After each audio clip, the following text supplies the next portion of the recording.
In 1942, the United States government hired Hollywood directors to make Americans afraid. Not of the dark, not of disease. Afraid of losing, of what the world would look like if the wrong side won. They used music, imagery, repetition, and carefully chosen words to make millions of ordinary people feel, think, and act in a specific way. It worked. And when the war ended, the men who studied how it worked didn't go home. They went to work. World War II propaganda and the playbook that never died. This is the story of how the most powerful influence machine in history became the invisible infrastructure of modern life.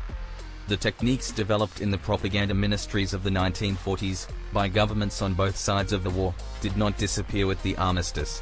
They were documented, analyzed, and quietly absorbed into the emerging science of mass marketing. Today, those same psychological mechanisms are embedded in advertising algorithms, political campaigns, and the architecture of your social media feed. To understand where modern marketing came from, you have to understand what propaganda looked like at its peak. By 1943, the major powers had built entire government ministries dedicated to one thing, shaping public perception at scale. In Nazi Germany, Joseph Goebbels ran the Reich Ministry of Public Enlightenment and Propaganda with an obsessive precision. He didn't just control what people heard, he controlled how often they heard it, what emotions surrounded it, and who was allowed to say it. His core insight was simple and devastating: truth is less powerful than repetition. Say something often enough, through enough channels, with enough emotional weight behind it, and the human mind begins to accept it not as an argument, but as reality. The Allies understood this too. Britain's political warfare executive, America's Office of War Information. These weren't fringe operations, they employed writers, psychologists, film directors, and social scientists. They ran focus groups on wartime posters. They tested which images made people donate more to war bonds. They measured which radio broadcasts changed behavior. What they were doing, in modern terms, was A/B testing, emotional targeting, audience segmentation, narrative framing. 3 techniques in particular would go on to define modern marketing. 1. Fear activation. Create a vivid, credible threat. Make the audience feel it personally. Then position your message as the only rational response. 2. In-group identity. Don't just sell an idea. Sell belonging. Make your audience feel they are part of something, and that those who disagree are outside it. 3. The enemy frame.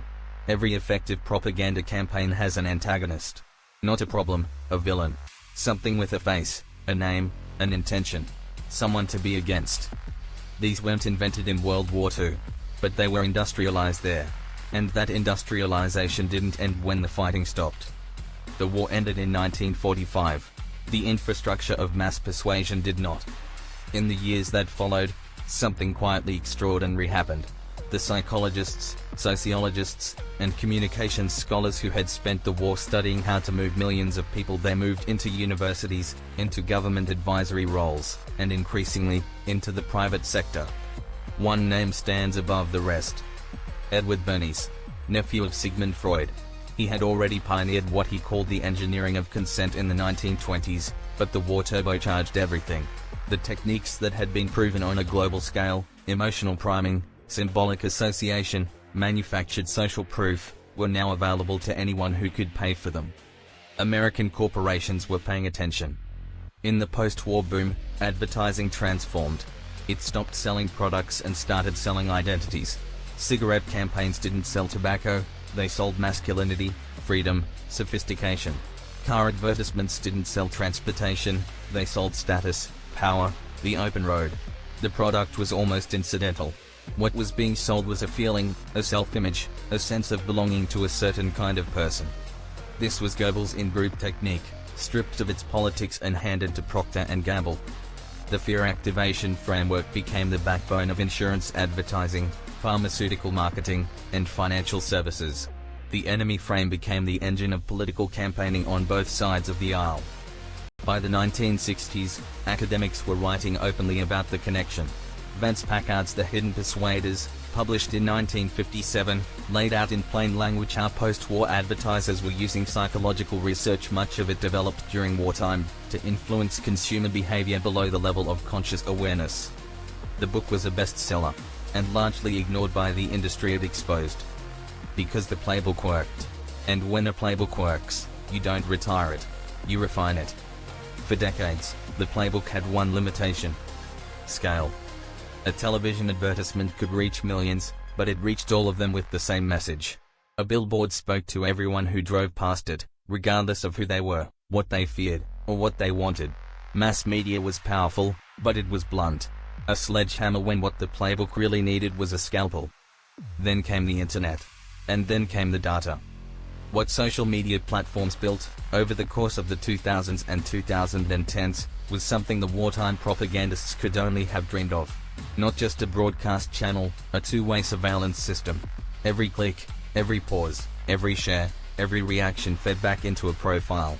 And that profile told the algorithm exactly which emotional triggers worked on you specifically. Fear of missing out. Fear of social exclusion. The need for in-group validation. The dopamine hit of outrage. The three World War II techniques didn't just survive the digital transition. They were automated.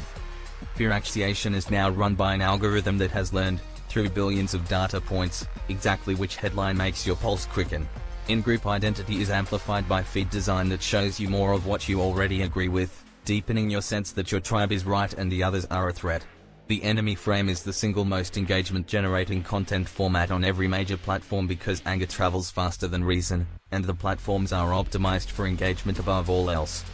In 2018, internal Facebook research, later leaked, acknowledged that the platform's algorithms were actively amplifying divisive content because it drove more interaction. Goebbels understood this in 1942. He just didn't have the server capacity. The difference between wartime propaganda and modern digital marketing is not the technique. It is the precision, the reach, and the fact that this time, you consented to it when you clicked "I agree" on a terms of service nobody read.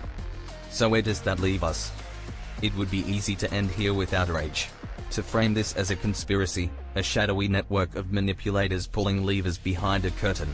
But the reality is both simpler and more unsettling than that. No single person decided to weaponize World War II propaganda techniques against the civilian population. What happened was quieter than that. A set of tools that proved extraordinarily effective was studied, formalized, and passed forward, from wartime governments to post-war academics to Madison Avenue to Silicon Valley, each generation refining them, scaling them, and deploying them with increasing sophistication. The playbook didn't survive because anyone protected it. It survived because it works. Awareness is not immunity. Knowing these techniques exist does not make you immune to them. The research is fairly clear on that. But it changes the relationship. It creates a small but meaningful distance between the trigger and your response. Between the message and your belief. And it works because it is aimed at something that hasn't changed in 80 years, the human mind. The same fears. The same hunger for belonging. The same instinct to identify a threat and rally against it. That distance is what Goebbels feared most. It's what every architect of mass persuasion fears most. The moment the audience steps back and asks, "Why am I being shown this, and what do they want me to feel?" That question is the only counter playbook that has ever worked. If you found this useful, share it with someone who needs to hear it. And we'll see you in the next one.